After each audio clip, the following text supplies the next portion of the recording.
우리 샬롬입니다. 에스라 말씀. 오늘부터 우리는 에스라서를 살펴보도록 하겠습니다. 에스라서는 내용이 길지 않고요. 몇 장까지 나옵니까?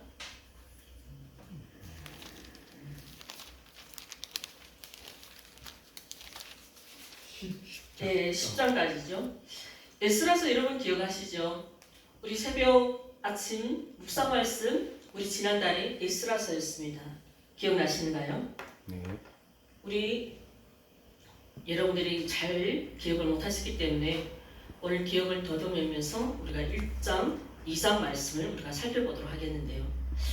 우리 여러분 이 에스라서 들어오기 전에 지난주 우리가 역대한 말씀을 우리가 마쳤지 않습니까?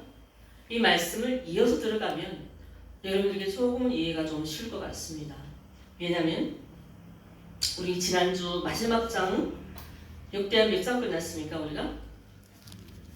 36장. 그렇죠? 예, 36장 우리가 23절 말씀을 봤죠?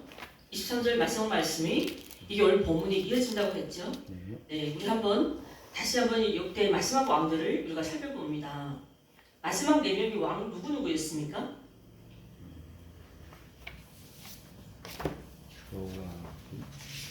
첫째 17대 왕은 여호아스, 18대 왕은 요야김, 시드기야. 네, 이 시드기야 왕을 정말 유다의 마지막 왕이죠. 어떻게 그가 바벨론에 어떻게 끌려갔다고요? 눈알이 뽑히고 자식이 그 앞에서 죽임을 당하고, 그렇죠? 우리 역대하는 그렇게 안 끝나지만 열왕기하에서 그렇게 끝납니다. 자, 그래서 우리 다시 한번 먼저 이 4명의 왕 앞에 이 4명의 왕들의 아버지가 누구입니까? 요시아예요. 요시아가 죽어서 23년 이후죠. 그가 죽어서 23년 지난 후 유다는 완전히 멸망하죠. 그의 막내 아들 누구입니까? 요시아 막내 아들이? 그렇죠. 요아스죠. 이 요아스로부터 해서 요야김, 김, 시드기야. 이 4명의 왕들로 인해서 유다는 회복되지 못합니다. 멸망당합니다. 요아스가 23살의 남유다 17대 왕으로 불과 3개월 동안 통치하죠. 어쩌면 유다 왕들 중에 역대 가장 짧은 통치였습니다. 그리고 이 요아스하고 여호야김은 이복 동생이라고 했죠. 그리고 여호와스 뜻은 뭐라고 했습니까? 여호와께서 세우실 것이다. 제가 지난번에 이름을 잘못 말했던 것 같은데 여호와스 뜻이에요. 여호야김 뜻이랬던 것 같은데 제가 설교를 준비하면서 조금 가끔씩 전화 오고 일어나서 또 전화 받고 들어가면 헷갈려서 이름이 조금 틀릴 수도 있어요. 그런 거는 여러분들 잘 진주 안에 뭐가 있다고요? 티가 있다 했던가? 네, 그런 티를 잘 찾아내십시오. 여호와의 뜻은 여호와께서 세우실 것이다 입니다. 아마 아버지가 하나님만을 잘 섬기라는 뜻에서 그래서 그렇게 지어준 이름인데도 불구하고 여호와스는 그가 남유다의 왕이 되어서 하나님을 잘 섬기는 것이 아니라 우상을 섬기기에 바빴죠. 그는 이렇게 석 달 만에 애국왕 누구에 의해서 왕위를 폐해당하고 그의 동생 누구요? 엘리야김이 유다의 왕이 됩니다. 이 엘리야김은 또 누가 이름을 고쳤다고요? 누구 왕이? 어떤 이름으로? 여호야김으로. 그리고 요아스는 포로로 끌려갑니다. 자, 여호야김이 이제 18대 왕으로 남유다를 11년 통치합니다. 그럼에도 하나님의 그도 역시 하나님의 은혜를 망각하고 오히려 하나님께로 뭐 당합니까? 예면을 당합니다. 이런 게 있어요. 우리가 성경을 우리가 왜 보면은 이 역대 왕들을 우리가 보면서 항상 하나님 앞에 이 왕들은 어쨌다고요? 요한을 보시기에 악을 행했다. 하나님을 예면했다면 여러분 꼭 기억해야 되는 사실이 이거예요. 이 성경 우리에게 주신 이유가 우리가 하나님을 예면하면 하나님은 우리를 어떻게 한다고요? 예뻐할까요? 예면합니다. 아멘. 이 여호야김이 하나님을 그 은혜를 망각하고 그 하나님을 배교했을 때 하나님 역시도 내가 너를 버린다. 버렸죠. 예면당했죠. 하나님이 예면당하자 여호야김이 누구에 의해서 포로로 끌려갑니까? 이때 당시는 애굽을 공격하기 위해서 이때는 국제 정세가 어느 나라가 왕성할 때였습니까? 그렇죠. 바벨론. 이 바벨론에 의해서 포로로 끌려가죠. 그리고 그가 포로로 끌려가서 누구죠? 19대 왕이 여호야긴이죠. 이 여호야긴 역시 석 달 열흘이죠. 100일 만에 바벨론 포로가 됩니다. 이 왕들을 마지막 왕들 4명은 다 여호와를 보시기에 다 뭐 했다고요? 악을 행했다. 이걸 우리 꼭 기억해야 됩니다. 그냥 그 왕들에게만 국한된 것이 아니라 이 마지막 시대에 우리가 하나님을 바라보는 자들 그리고 하나님 얼굴을 예민한 자들 그들의 결론은 무엇인지를 우리에게 여실히 보여주고 있습니다. 그리고 마지막 왕 누구입니까? 스드기야. 스드기야는 요시아의 몇째 아들이라고 했어요? 셋째 아들. 그렇죠? 이 스드기야하고 여호아스는 친형제간입니다. 이 스드기야에게는 하나님께서 우리가 지난번에 살펴봤을 때 이 하나님의 선지자를 보내셨어요. 그 선지자가 누구라고요? 그렇죠. 예레미야. 우리 오늘 이 말씀을 이어서 보는 게 오늘 본문의 1절이 나오죠. 자, 일단 하나님께서는 마지막 그 왕을 회복하기 위해서 하나님 선지자를 보내십니다. 근데 이때 당시는 예레미야 선지자뿐 아니라 누구셨다고요? 에스겔 선지자, 다니엘 선지자, 하박국 선지자, 그리고 수바냐 선지자. 이 역대 동시대에 가장 많은 하나님의 선지자들이 활동했던 시기.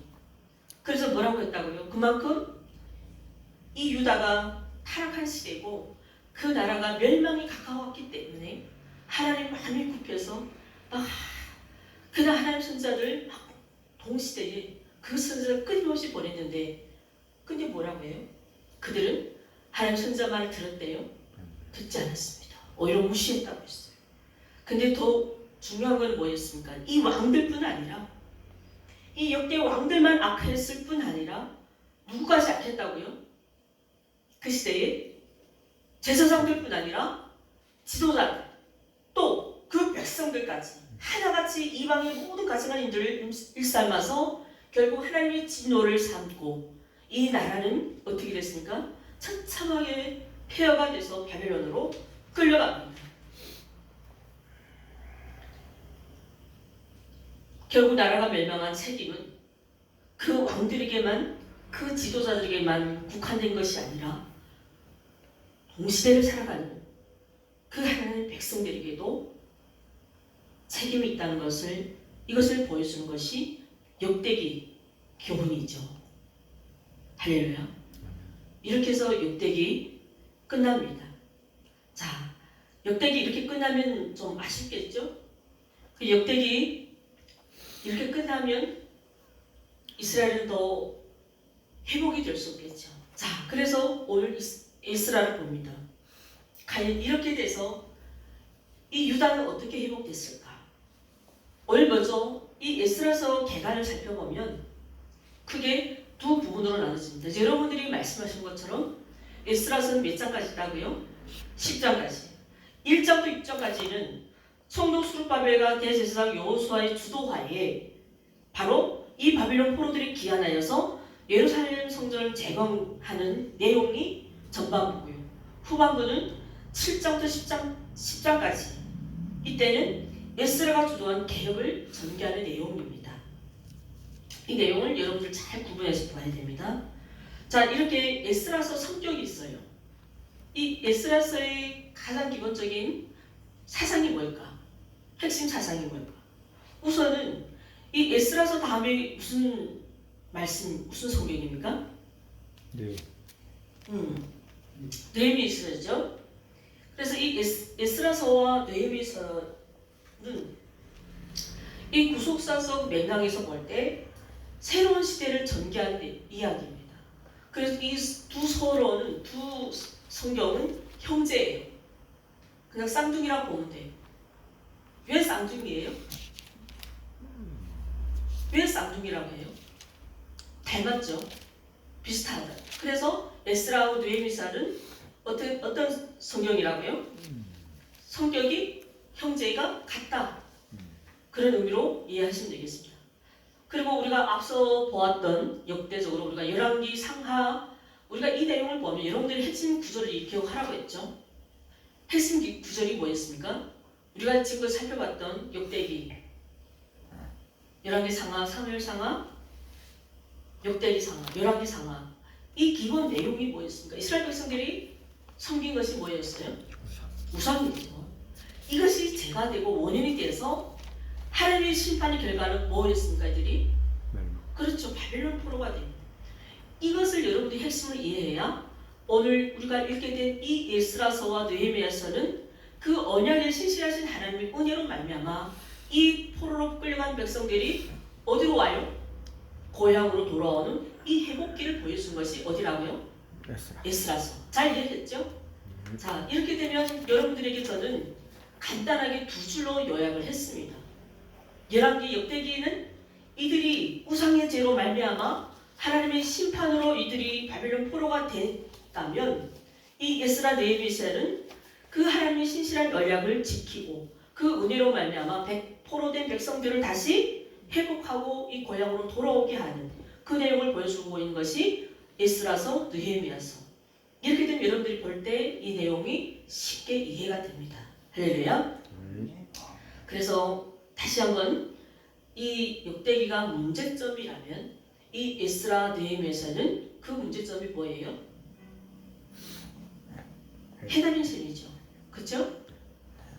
거기서 또 간추려서 딱 두 단어를 이야기한다면 자, 우리가 봤던 열왕기 상하, 역대기 상하 이 이스라엘 백성들이 죄가 문제점이었다면 이 문제점에서 해답을 해주는 것이 에스라서 느헤미야서라 이렇게 기억해달라 이 말씀입니다. 할렐루야. 그러면 우리가 이 에스라서를 들어갈 때 여러분들이 이 맥락만 이해하면 성경 얘기는 답만 나와요. 아, 이랬었구나. 우리가 지금까지 역대기를 살펴보면서 계속 하나님은 문제만 제기했었거든요. 맞아요, 안 맞아요? 그래서 그 백성들의 죄를 알려줬어요. 근데 이제 돌아왔잖아요. 이 에스라서는 오늘 1절이 뭡니까? 네, 이제는 이 포로에서 돌아온 이들에게 하나님이 그들에게 맥락을 알려줘요. 너희들이 이제 이래서 자, 그 맥락을 우리는 이제 살펴보도록 하는데요. 중요한 거는 여기서 우리가 이 에스라서 결론을 먼저 말씀드릴게요.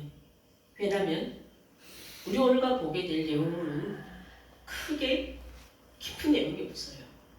그래서 여러분들에게 오늘 이 말씀의 중심을 먼저 전하고 우리가 이 본문을 들어가 보면 여러분들이 쉽게 이해할 것입니다. 그리고 오늘 설교는 길지 않아요. 이제 5분이면 10분이면 끝납니다. 자, 여러분들이 이스라엘 백성들이 포로에서 돌아왔어요. 과연 그들의 자격이나 공로가 있었다고 생각되십니까? 없죠. 그러면 과연 여러분들의 생각에는 하나님께서는 왜 이들을 저 바벨론 포로에서 이들을 구원해 주셨을까요? 물론 구속적 의미에서 가장 중요한 이유는 뭐라고 생각합니까? 그냥 하나님을 버린 이들을, 하나님을 배교한 이들을 하나님이 저들을 버렸잖아요. 그냥 버리면 끝이에요. 하나님 성격에. 하나님 어떤 분이십니까? 그럼에도 하나님께서는 왜 그들을 회복하셨을까요? 여러분 생각에 저들을 회복한 이유는 무엇이라고 생각합니까? 신앙.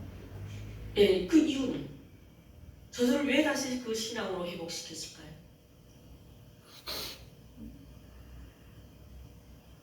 우리 쉽게 말하자면 우리 박근사님이 하나님을 잘 믿다가 하나님을 배신했어요.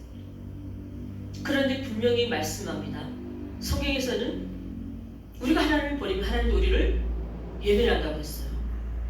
자, 근데 이제는 박근사님이 하나님을 안 믿는 것까지는 괜찮아요. 근데 우리 박정호 목사가 누구예요? 박근사님? 아시는 분이에요? 박종호 목사라고. 잘 몰라요? 우리 박종호 목사가 전화 와서 두 분이 신앙생활 잘 하시죠? 칭찬하시더라고요. 자, 그러면 박종호 목사는 우리 그 성리 이거랑 잘 아시나 봐요. 근데 내가 누구를 자꾸 이렇게 여쭤보냐 따졌더니 성리 그 사진회를 하시더라고요. 어제 박종호 아세요? 네. 자, 그러면 두 분 이제는 하나님을 믿었던 사람을 누가 알았어요? 사돈도 알고 박종호 목사도 알고 두 분의 신실함을 우리 예수 선교도 알았어요. 그럼 이제 우리 박 권사님은 그 신앙의 끝이 나요. 다른 사람들이 뭐라 할까요? 저분들은 하나님을 믿었던 사람들이 아닌가 이렇게 물어볼 수도 있지 않을까요? 맞아요, 안 맞아요? 그렇죠? 맞아요. 이 유다 백성들은 하나님이 선민이었어요, 아니었어요? 선민이었죠. 그럼 그들에게 뭐가 흔적이 남을까요? 이 하나님의 선민이면 여러분 다 답이 나왔는데 그들에게 뭐가 흔적이 남아요? 아니, 그러니까 이해가 어렵나? 하나님이 선민이면 그들의 아버지 누구였어요? 그렇죠. 그거예요.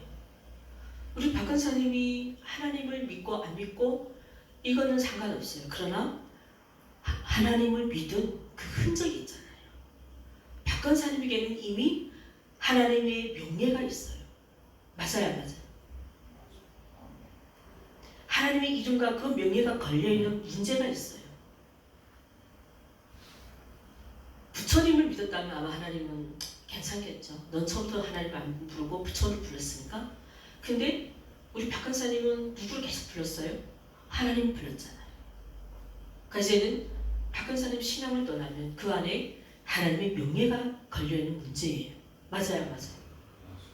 다른 사람들 봤을 때 그 하나님 이름이 그 명예가 훼손되는 거예요. 바로 이거예요. 하나님께서는 이 유다 백성들이 저 바벨론 포로로 방치되었다는 것은 이것이 바로 아버지 이름이 명예가 걸려있기 때문에 이 말씀을 누가 선포하냐면 에스겔 선지자가 선포합니다. 에스겔 선지자 36장 22절 여러분들 찾아보면 읽어보세요. 자, 내가 너희들을 이곳으로 돌아오게 함은 너희를 위함이 아니요 너희가 들어간 그 열국이 어디예요? 바벨론이에요. 그 바벨론에서 더럽힌 나의 거룩한 이름을 위함이라. 할렐루야. 아멘. 너희들은 신앙을 떠나는 거, 교회를 안 나오는 거 이건 별 문제 아니야. 그러나 너희들이 그 바벨론에서 더럽혀진 나의 거룩한 이름 때문이라. 우리 박 권사님 하나님을 믿고 안 믿고 떠나서 이미 하나님의 이름이 거룩한 이름이 우리 박 권사님 그 신앙 안에 있기 때문에 하나님은 그것을 보고 가만히 둘 수 없다는 것입니다. 할렐루야. 저 여러분들 우리가 때로는 믿음에서 어려움이 오고 서로 믿음 안에서 우리가 서로 살아가다 보면 서로 상처도 주고 상처받기도 하고 그러나 이것은 우리 안에 우리를 바라보면 안 돼요. 우리 안에서 우리를 일을 하시는 누구를 바라봐요? 하나님을 바라봐야 돼요. 주님을 바라봐야 돼요. 그래서 저와 여러분들이 이곳에서 그것에서 믿음의 싸움으로 우리는 육신의 싸움하면 안 되죠. 우리 영적 싸움을 해서 믿음의 싸움에서 승리해서 저 북한 땅에 내 부모 내 백성들이 저 김정일이 포로로 있는 저들은 오늘 말씀처럼 저 포로들에게도 하나님의 이름의 명예가 걸려있기 때문에 하나님은 그 문제를 해결하기 위해서 반드시 이 땅을 복음으로 통일해주신다는 그 믿음의 확신을 우리에게 주셨습니다. 아멘. 저와 여러분들 이 믿음의 신앙 내가 믿고 싶어 안 믿고 싶어 이게 문제가 아니라 우리 안에는 이미 그 하나님의 명예가 걸려있다는 이 사실을 기억하시기를 바랍니다. 아멘. 그리고 두 번째는 하나님이 계획하시고 또 하나님이 그 약속하신 그 언약을 이루시기 위함입니다. 그 약속이 누구입니까? 바로 아브라함 때부터죠.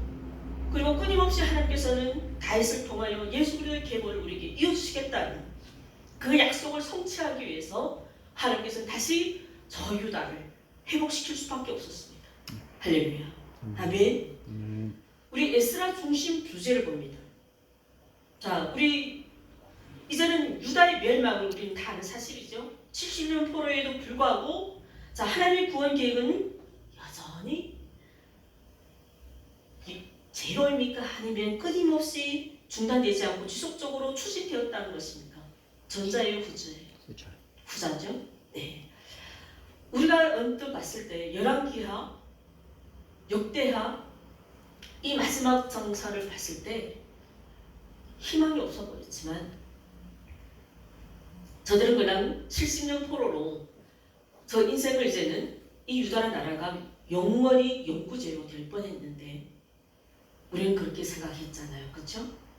우리는 지금 이제 이 시대에 왔으니까 그렇지 그 당시 시대 유다는 아마도 그렇게 생각했을 거예요. 자, 그런데 이 하나님의 구원 계획은 그때나 지금이나 계속 진행 중이라는 것입니다. 이것이 에스라서 주는 중심 주제예요. 그러면 우리에게 희망이 있습니까? 없습니까? 하나님의 구원 계획은 과거, 현재, 미래라는 거예요. 아멘. 아멘. 이것이 에스라 중심 주제 기억하시길 바랍니다. 인물 소개를 볼까요? 자, 에스라 소개는 에스라서 7장 11절에 나와 있죠. 여호와 계명의 말씀과 이스라엘에 주신 율례 학자요 또 그리고 학자 겸 누구라 합니까? 뭐라 합니까? 제사장. 제사장이에요. 그는 가르치는 학자 겸 제사장이라고 소개합니다. 또 그리고 그는 레위 자손이며 아론의 후손으로 이 유다의 마지막 왕이 누구였다고요? 시드기야, 그렇죠. 이 시드기 왕 시대의 제사장이었습니다. 그리고 모세 율법이 능숙한 서기관이었어요. 어쩌면 수펙이나 스펙을 다 가졌어요. 그리고 우리 역대기 36장 50년 이후라 했죠. 무슨 50년 이후? 제가 지난주 설교 마쳤잖아요. 36장 32절이 36장 22절 23절은 50년 이후에 이게 무슨 말씀이라고 했죠? 뭐가 50년 됐어요? 멸망할 때. 그렇죠. 남유다가 멸망해서 바벨론 포로대에 50년 이후에 36장 22절 23절 말씀이라고 했어요. 그래서 이 말씀이 오늘 어디에 다시 반복됩니까? 1절부터 에스라서 1절부터 3절까지. 그럼 이제는 쫙 정리가 되죠. 그렇죠? 예, 막 연속 이게 역대하를 연속 이게 22절, 23절 썼다고 해서 동시대 이야기가 아니라는 거예요. 22절, 23절은 남유다가 바벨론에 가서 50년 이후에 주신 말씀을 하겠습니다. 그래서 이 에스라에서 이 동시대에 이 말씀이 나오는 거예요. 오늘 에스라에서 1절부터 3절 말씀. 자, 우리 말씀 볼까요? 에스라에서 본문 들어왔습니다. 우리 이제는 본문 1절도 3절 이건 고린도후서 있죠. 고린도후서에 뭐라고 말합니까? 이스라엘 하나님은 참신이시라. 이게 이제 반복되는 말씀이에요. 6대 36장 23절에 자, 너희 중에 그 백성 된 자는 다 유다 예루살렘으로 올라가서 거기 있는 여호와의 전을 건축하라. 그리고 너희 하나님이 너희와 함께 하신다. 그렇죠? 맞아요. 근데 이 본문이 오늘 3절에도 동일한 말씀을 선포하고 있죠. 자, 이 고레스에게 성경은 초점을 두지 않습니다. 이 고레스는 누구입니까?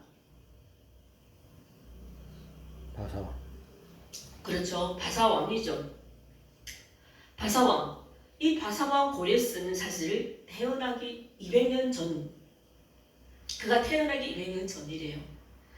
이사야 선지자를 통해서 이미 예루살렘 성전을 재건해 이 고레스를 들어서실 것을 이 고레스 이름까지 정확히 예언하는 게 이사야서 44장 28절 말씀이 나옵니다. 그러면 이 고레스는 흔치 않은 인물 중 하나예요. 그럼에도 오늘 이 본문에는 이 고레스에 초점을 두지 않아요. 분명히 고레스를 200년 전부터 그가 태어나기 200년 전부터 하나님께서는 그를 쓰시겠다고 예언을 하셨어요. 어쩌면 저 여러분들이 태어나기 전에부터 하나님은 우리를 저 북한 땅에 태어나게 하시고 또 저곳에서 몇십 년 살다가 어쩌면 아브라함이 저 갈대 우리에서 살던 그를 하나님께서 약속한 땅으로 가라고 하시잖아요. 저와 여러분들은 하나님이 우리를 이 약속한 땅으로 이곳에 부르신 것은 분명한 특별한 주님의 부르심 사명이 있다고 생각됩니다. 할렐루야. 아멘. 고레스가 그랬다는 거예요. 그가 태어나기 200년 전부터 누구를 통해서요? 이사야를 통해서. 그를 들어 쓰실 것을 그의 이름까지 정확히 예언한 그 사실이 이사야서 44장 28절, 45장 4절 말씀. 이렇게 흔치 않은 그 인물. 그럼에도 고레스는 오늘 본문에 그의 인물에 초점이 있다고요? 없습니다. 자, 1절, 다시 1절 보겠습니다. 바사와 고레스 원년에 여호와께서 예레미야 입으로 하신 말씀을 응하게 하시려고 이렇게 나오죠. 이렇게 시작하는 말씀을 뭐라고 합니까? 어떻게 하신다고요? 응 있잖아요. 응이라는 게 뭐입니까? 응이라는 게 뭐예요? 우리 박 권사님 이런 말 잘하잖아요. 응 하잖아요. 맞아요. 명예집사님. 한명예집사님. 우리 박 권사님 응 잘하시죠? 저에게도 계속 응해요. 내가 처음에 놀랐어요. 아니 목사님 아들이 응해요. 처음에 나는 너무 놀래가지고 나 잘못 들은 줄 알고 응 해가지고 그래서 자, 그 응이 여기 나옵니다. 우리 박 권사님 좋아하는 응이 그 말씀을 이루게 하시려고 여기는 하나님이 중심입니다. 고레스가 중심이 아니라 하나님이 중심입니다. 그 말씀을 응하게 하시려고 바사왕 고레스의 마음을 감동시켰다. 이것이 에스라 시작입니다. 에스라 시작. 누구를 통해서요? 예레미야 선지자를 통해서. 그리고 예레미야 29장 10절에 이미 예레미야에서도 예레미야 선지자도 이렇게 예언을 하죠. 나 여호와가 이같이 말하노라. 바벨론에서 70년이 차면 내가 너희를 권고하고 나의 선한 말을 너희에게 실행하여 너희를 이곳으로 돌아오게 하리라. 이 말씀이 지금 오늘 이 에스라에서 말씀을 선포하고 있습니다. 누가요? 고레스가. 이때는 당시 국제 정세는 이 정치적 주 세력권이 어느 나라에 있었다고 생각합니까? 너무 뻔한 질문인가요? 파사죠, 그렇죠? 우리 북이스라엘이 어디에 멸망했습니까? 아수르는 어디에 멸망했어요? 바벨론은 그렇죠, 바사. 이렇게 되면 이제는 이어지죠. 자, 이제는 이 바사 제국이 고레스 왕이 이끄는 이 시대를 가고 있대. 그래서 이 에스라에서 시작이 뭐라고 합니까? 고레스 통치 원년이라잖아요. 그 이유는 이 고레스 뜻은 뭘까요? 태양이래요. BC 539년. 이 말씀을 어디서 선포되냐면 다니엘서 5장 30절이에요. 이때는 왕이 누구였냐면 여러분 기억나세요? 벨사살이라고 들어봤어요?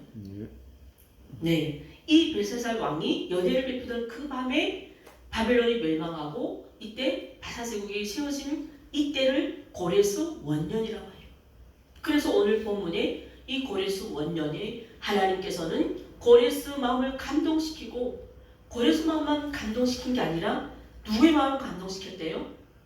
유다의 백성들의 마음. 그리고 이 고레스 왕의 소서가 온 나라에 공포됐을 때 감동받은 사람들이 있었습니다. 이제 여러분들 잘 기억하세요. 이 70년 바벨론, 이제 바벨론 멸망했으니까 이제는 여기는 바벨론이라 어디라고요? 바사죠. 이 바사 왕이 지금 조서를 선포합니다. 공문을 선포해요. 예를 들어서 북한의 김정은이 다 망했어요. 그래서 저 땅에 어떤 사람이 왕이 됐어. 북한을 다스렸어. 근데 이 사람이 어떤 사람이라고요? 이미 하나님께서 200년 전에 그 사람을 쓰시려고 저 북한을 회복시키기 위해서 어느 그 한 사람 땡땡이를 씌웠어. 근데 그 사람이 공문을 선포하는데 그 사람이 뭐라고 한다고요? 너희들은 저 예루살렘에 가서 성전을 건축하라. 하나님은 나에게 그런 명령을 내리셨다. 이것을 지금 선언하고 있습니다. 여러분 그런 역사가 속히 오기를 소망하여 봅니다. 아멘. 김정은이 없고 죽고 저 땅에 하나님 200년 더 스스있고 사는 고레스와 같은 그 왕을 하나님께서 세우셔서 저 북한 땅에 너희들은 이제는 저 남한 땅에 가서 어쩌면 우리나라를 통일시켜서 우리가 복음으로 이제는 너희는 하나님을 잘 섬겨라. 북한 땅에서 6, 70년 동안 우상을 섬겨왔던 너희들 이제는 저 북한의 모든 동상을 깨부시고 이제는 이 부서진 예전에 무너졌던 교회를 다시 재건하라. 할렐루야. 아멘. 이런 고레스가 시어지는 은혜가 있기를 주님의 이름으로 축원합니다. 아멘. 그러기 위해서 우리가 더 그 나라를 소망하고 기도해야 되겠죠. 아멘. 이 70년 동안 이들은 소망을 놓고 정말 삶을 포기했는데 그런 그들에게 하나님이 이렇게 70년 만에 정말 이 고레스는 하나님을 믿었던 사람이 아니었잖아요. 그렇죠? 그런 그에게 하나님이 감동을 주셨어. 너희들은 저 예루살렘 성전을 가서 건축하라. 그럼에도 이스라엘 백성들은 아마 이랬을 거예요. 어떻게 이방 나라의 왕이 이런 일을 하나님께서 저 사람에게 이런 일을 맡기실 것인지. 정말 우리 안에 정말 현실로 우리 이 민족이 저 북한 땅에 고레스와 같은 사람이 세워진다면 우리는 정말 이해할 수가 없을 거예요. 우리는 그런 정말 이해할 수 없는, 그래서 오늘 이 말씀이 뭐냐면 우리에게 주신 말씀이 이스라엘 동의 하나님 방법은 우리의 방법과 다르고 하나님 우리의 생각과 하나님 생각이 다르다는 것을 보였습니다. 할렐루야. 아멘. 우리는 우리의 생각으로는 절대 이루어지지 않는 것이 이것이 하나님의 역사예요. 아멘. 그래서 이스라엘은 그 백성들에게 오래전 그 선지자 예레미야가 했던 예언을 해상시키는 내용이 오늘 보면 1절이 있죠. 5절 말씀. 그래서 유다와 베냐민 족장들과 제사장들과 레위 사람들과 다 올라가서 어디로 올라가요? 예루살렘에 올라가서 성전을 건축하고 그들이 뭐 했대요? 5절에 일어났대. 이 70년 그들이 70년 동안 이제는 우리 저와 박근사님 이제 한국에 15년, 20년 되면 20년 되면 우리는 이제 정착을 조금은 하잖아요. 그 70년이면 이제는 뭐 두세 끼를 살았잖아요. 이들은 이제는 손자 시대를 거느려요. 맞아요, 안 맞아요? 이들이 세대는 이제는 손자를 두는 세대예요. 그러니까 완전히 정착된 생활을 가감히 버리고 그들이 가지고 있는 이 모든 현실을 안주하지 않고 정말 다시는 우리나라가 일어서야 된다는 그 개척의 정신을 가지고 도전했다는 것입니다. 그래야만 저 이름들이 그 개척의 정신, 믿음의 정신으로 일어나야만 저 북한 땅의 노예들을 해방시킬 수 있습니다. 저 노예들을 하나님께서 해방시킬 수 있습니다. 우리의 믿음으로 그 소망을 가지고 저 북한 땅에도 하나님 고레스와 같은 사람들을 세워주십시오. 우리나라도 이제는 70년의 때가 됐습니다. 우리나라도 이제는 이렇게 고레스와 같은 사람이 이 반포를 하는 김일성, 김정일을 믿었던 모든 우상들을 다 파고 너희들은 이제는 여호와 하나님을 섬길지어다라는 이 말씀을 담대히 선포하는 이 고레스와 같은 사람들을 이 민족에 보내주십시오. 우리가 먼저 그렇게 하나님 앞에 나아가야 할 줄 믿습니다. 아멘. 그래서 오늘 이 본문이 저와 여러분들의 생각은 하나님의 생각과 다르다는 것이에요. 이 생각을 누가 먼저 했을까요? 고레스가 했습니다. 고레스는 이제 우리가 나중에 문제도 보시다시피 철저하게 이 바사가 바벨론을 축복할 수 있다는 것은 자신의 힘이 아니라 자신의 공적이 아니라 이 하나님의 도움이 없었다면 이 바사 제국은 성공할 수 없다는 것을 그는 절실히 체험하고 하나님 앞에 철저히 고백한 사람입니다. 그래서 하나님께서는 뭐라고 합니까? 고레스에게 너는 내 백성들을 풀어주라. 그들을 풀어줄 뿐 아니라 경제적으로도 지원해주라. 이 바다제국 전역에 예루살렘 성전을 세우는 작업에 모두 필요한 작업들. 우리 오늘 읽은 본문이 그거잖아요. 금과 은으로 된 모든 물건을 헌납했죠. 가축들을 떼주고. 어쩌면 오늘 이 본문이 이 70년 동안 바벨론 누구예요? 이 누부갓네살이 예루살렘이 몇 차례를 공격했다고요? 우리 지난 역대의 말씀이 있었잖아요. 3차례나 공격해서 다 젊은 사람들을 수지자들만 다 뽑아서 군군을 다 탈취해갔다고 했죠. 그 돈을 그 군들을 오늘 우리 본문에 읽었죠? 기억나시죠? 6절부터 7절 다 이것을 어디로 드렸다고요? 찾아왔던 이 보물을 네, 성전을 그 찾고 지기 누구입니까? 8절에 미드르다. 네, 미드르다시죠. 미드르다스에게 이 책임하에 유대인들이 돌려줄 그 그릇이 계시되는데 금과 은으로 된 모두 합해서 11절에 몇 개요? 5,400개죠. 맞아요? 네. 어쩌면 이 금그릇들이 바벨론 70년 동안 마치나 이제는 이 포로된 백성들이 이제는 노임을 받아서 자기들이 이렇게 거의 70년 동안 거의 있었다. 이제는 나를 빨리 데려가서 하나님 성전에 모셔다오라는 그 말씀이잖아요. 그냥 이 문자적으로 보면 그냥 금은 그릇이 5,400개라 이렇게 읽지 말고요. 저 북한 땅에는 금은 자원이 많잖아요. 우리 대한민국이 통일되는 것을 선호하지 않는 것이 이유가 뭡니까? 다 경제잖아요. 그러나 여러분 이렇게 금과 은 그릇이 그 바벨 동에 70년 동안 숨으셨듯이 저 북한에도 하나님이 숨겨놓은 그 통일 비용이 금과 은이 그 자원이 다 저 땅에 숨어 있습니다. 아멘. 우린 반드시 통일해야 됩니다. 아멘. 아멘.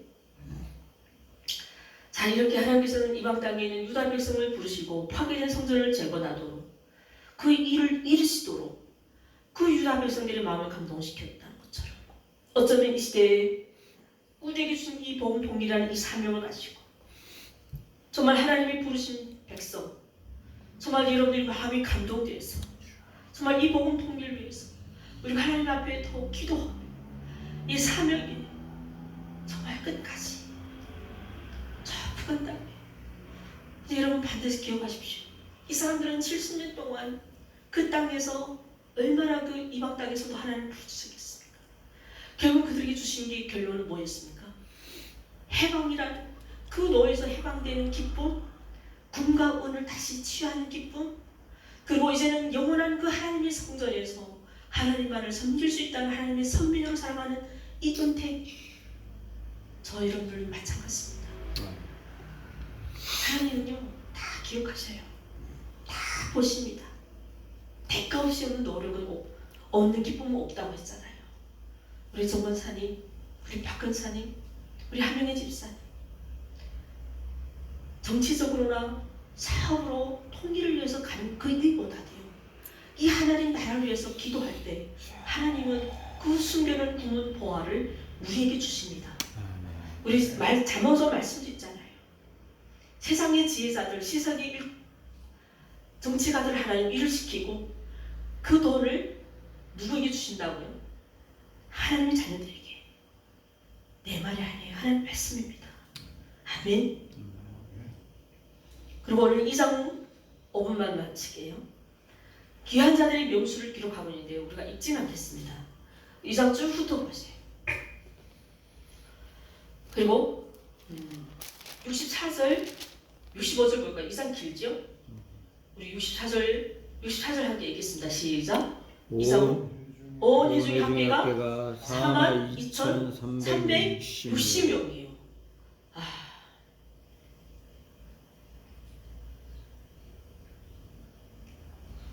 귀한 자들이 명수가 몇 명이라고요? 42,360. 800ml라 35,000명이죠. 한 명이 더 와야 되겠죠. 그리고 그뿐 아니라 그의 너비도 7,337명이에요. 노래하는 자가 200명이래요. 자, 이렇게 성경이 우리가 보면 계보는 하나님 은혜를 발견할 수 있는데 이 계보에 딱 우리가 두 가지만 살펴볼게요. 먼저 계보는 역사를 의미합니다. 맞죠? 계보라는 건 역사예요. 70년 바벨론 포로 잡혀갔던 이들을 아까도 말씀드렸습니다. 이들이 이제 손잡벌 세대라고 했잖아요. 손잡벌 세대. 그 세대에서 세대로 그 세대 이제는 70년이면 우리가 30대 자녀를 낳아도 그 30대 자녀들 또 넣으면 이제는 우리가 할아버지 아니라 중조 할아버지 될 수 있는 거죠. 그 세대를 이야기하는 거죠. 그 세대까지도 하나님의 약속은 변하지 않는다는 사실. 이게 서론에서도 말씀드린 그 이야기입니다. 이렇게 구원의 약속을 이어진다는 것을 예수 그리스도를 우리는 정말 우리를 이 인류를 구원해 주신 정말 구원자이심을 우리는 오늘 이 정말 귀한 자들을 보면서 그 세대의 세대를 이어서 손잡을 세대까지도 하나님은 그 구원이 멈추지 않는다는 이 사실. 그래서 우리는 정말 우리를 구원하신 예수 그리스도를 우리의 구원자로 고백하는 그 삶이 있어야 됩니다.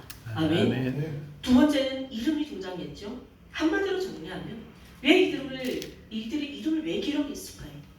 북한 땅에 2,300만 있고요. 이 대한민국에 35,000명 이름이요. 우리 이름은 이 정부에 기록되어 있습니까? 안 되어 있습니까? 기록되어 있지는 우리가 이 땅에 살 수가 없죠. 우리는 당당히 대한민국 국민으로서 말하자면 다시 하나님은 무너진 이스라엘을 회복했다는 것입니다. 아멘. 2장 68절에서처럼 이 족장들은 성전을 위해서 기쁘게 힘자라는데요. 69절 뭐입니까? 누구에게 무엇을 드렸대요? 69절 힘자라는 대로 시작. 힘자라는 대로 봉사하는 금고에 드리니 kum이 6만 천 달이요 운이 5천만이에요. 제사장 옷이 100벌이었다. 할렐루야. 여러분, 이들은 정말 자기들이 가진 모든 것을 하나님께 드렸다고 합니다. 천지를 주관하시는 하나님께 그들이 드린 그 물질의 양보다 하나님 가장 중요한 것이 있었습니다. 그들이 기쁨으로 드렸다는 것이. 아멘. 저와 여러분들이 정말 하나님께 많이 드리는 것보다도요, 저와 여러분들 하나님 앞에 어떤 마음으로 드리는가, 이것이 중요합니다. 그래서 여러분들이 교회를 와서 헌신하는 이거, 기쁨으로 하는 거, 억지로 하는 거, 이거는 은혜가 안 돼요. 여러분들도 몸에 해가 돼요. 억지로 하면요 꼭 사고 나요. 다쳐요. 근데 내가 기뻐서 하면요 집에 가면 내 아픈 육신이 하나님이 치료주십니다. 이것이 오늘 본문의 69절 말씀이 의미예요. 저 여러분들 정말 기쁜 마음으로 하나님께 헌신하고 섬기며 자발적인 그런 기쁨을 드리는, 예물을 드리는 우리가 되기를 소원합니다. 아멘. 그리고 마지막에 이 에스라에서는 여호와 하나님의 손이 자주 등장해요. 한마디로 이 역대기 보면 여호와 하나님의 손이 없어요. 우리 항상 사람들은 부부도 밤에 서로 일할 때 뭘로 도와줘요? 아 여보 나 설거지 좀 해줘야 하면 우리 박근사님 손이 없으면 일을 도와줄 수 있어요? 그쵸? 이 손이 우리에게 중요합니까? 안 중요합니까? 정말 중요해요. 우리가 정말 이 손이라는 게 여러분들 정말 이 손을 고마워하세요. 이 하나님의 손이 자주 등장하는 것은 이 포로 귀환할 수 있었던 것이, 그리고 돌아와서 성전 재건할 수 있었던 이 모든 개혁의 운동은 유다 백성들에게 있는 것이 아니라 어디에 있었다고요? 여호와 하나님의 손이 있었다는 것입니다. 마찬가지로 저와 여러분들 손이 있어도요, 이 교회, 이 성전을 세워가신 분은 누구시라고요? 하나님이십니다. 저와 여러분들이 이 자리에 없어도요, 우리가 정말 불평불만으로 이 교회를, 하나님을 정말 기쁘게 섬기지 않는다면요, 하나님 우리를 버리시고 다른 사람을 이곳에 세워 쓰십니다. 맞아요, 안 맞아요? 저도 많이 불평을 해요. 힘들어서. 근데 오늘 이 말씀을 준비하면서 하나님은 내가 자꾸 불평하면 나를 치워버릴 수도 있겠구나. 내가 지금 이렇게 하나님의 도구로 쓰임한다는 것에 내가 감사해야 되겠구나. 할렐루야. 하나님의 손이 이 성전 하나하나 보면 내 돈이 어디 있겠어? 다 하나님께서 보내신 사람들, 하나님이 그 사람들의 마음을 감동해서 이 교회에다 많은 후원을 주시고, 그리고 아무것도 모르는 하나님을 전혀 들어본 적도 없는 나를 지혜를 주셔. 나에게 하나님이 지혜를 주셔서 이 하나님 말씀을 여러분들에게 선포할 수 있도록. 할렐루야. 아멘. 저와 여러분들 이 여호와 하나님의 손을 기억하시길 바랍니다. 아멘. 지금도 우리를 쓰고 계시는 그 여호와 하나님 그 은혜를 기억하시고, 그래서 오늘 에스라를 통해서 우리 교회에 분명히 주시는 하나님의 그 말씀, 이 불변의 진리는 이 에스라서는 두 축을 이룬다고 했습니다. 이 두 축이 뭐라고 했어요? 포를 돌아온 이스라엘 백성들이 하나님 뭐 하라고 하셨다고요? 성전 재건이죠. 성전 재건입니다. 한 축은요, 성전이 재건되어 있어요. 그 다음에 어떻게 했어요? 성전 안에서? 그렇죠. 이스라엘 백성들이 그 바벨론 땅에서 70년 동안 이 거룩이 망가졌잖아요. 아까 분명히 말씀드렸죠. 하나님이 이들을 왜 포기하지 않았다고요? 하나님이 그 이름의 명예. 그래서 하나님은 뭐라고 하실까요? 너희들은 하나님의 성전인 것을 알지 못하느냐? 교회가 하나님의 성전이라는 그 각성을 주시는 거예요. 또 하나님의 성전은 거룩하니 너희도 거룩하라고 하잖아요. 그러니까 이 거룩한 백성들의 개혁 운동이에요. 이것이 에스라서가 두 축을 이루는 이유입니다. 두 축이 뭐라고요? 성전 재건과 이스라엘 백성들의 거룩. 할렐루야. 저 여러분들이 마찬가지입니다. 예수 세민교회에서 정말 이 교회를 하나님 세워주십시오. 이 세워주신 교회에서 우리는 말씀으로 하나님 앞에 거룩한 백성의 삶을 살아가야 됩니다. 그러면 이 교회를 세우시고 이 교회 하나님 백성들을 채워주실 분은 안나니가 아니라 누구라고요? 하나님이십니다. 저 여러분들이 그 거룩한 신앙을 통해서 하나님은 이 교회를 세워가실 줄 믿습니다. 아멘. 그리고 우리 교회 비전, 복음 통일, 저 시우스 땅에 제2회 예수 세민교회를 세워주실 분은 여호와 하나님의 팔이십니다. 아멘. 이 사실을 기억하시고 정말 성별의 삶, 오늘 본문이 우리에게 주시는 교훈과 동시에 이 삶을 우리 삶에 적용하며 하나님 앞에 끝까지 충성하는 저 여러분들 되시기를 주님의 이름으로 축원합니다. 아멘. 기도하겠습니다. 사랑의 하나님, 포로 생활을 포로로 바벨론 포로로 이 70년을 그 유다 백성들을 다시 고향으로 돌아오게 하시고 그 이방의 왕 고레스 마음을 감동시켜서 하나님 다시 예루살렘을 회복하시고 성전을 재건하시고 거룩한 하나님의 백성들로 불러주시고 성별의 삶을 살아가게 하신 은혜를 감사합니다. 아멘. 오늘날 우리의 부패한 신앙, 아버지. 우리의 거짓된 신앙을 반드시 버려야만 이것이 우리의 신앙이 다시 회복될 수 있다는 이 신앙의 사실을 다시 새롭게 깨달을 수 있도록 주님 우리에게 지혜를 더하여 주시옵소서. 아멘.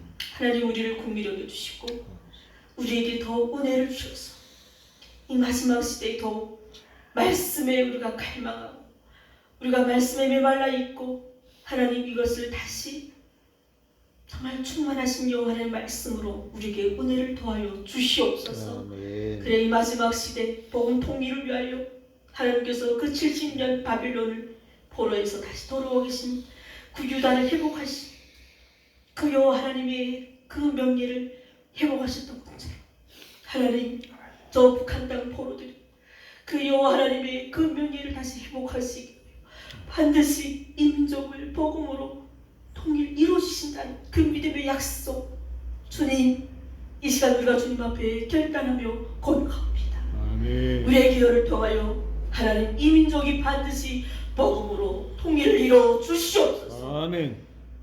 반드시 우리에게 민족 복음 통일을 이뤄주실 것을 주님 믿습니다. 아멘. 끝까지 그 복음 통일을 위하여 이 사명을 안고 주님 앞에 또 성결한 삶을 거룩한 백성으로 살아갈 수 있도록 우리를 인도하여 주시옵소서. 아멘. 모든 말씀 감사드리며 예수님 이름으로 기도드려옵나이다.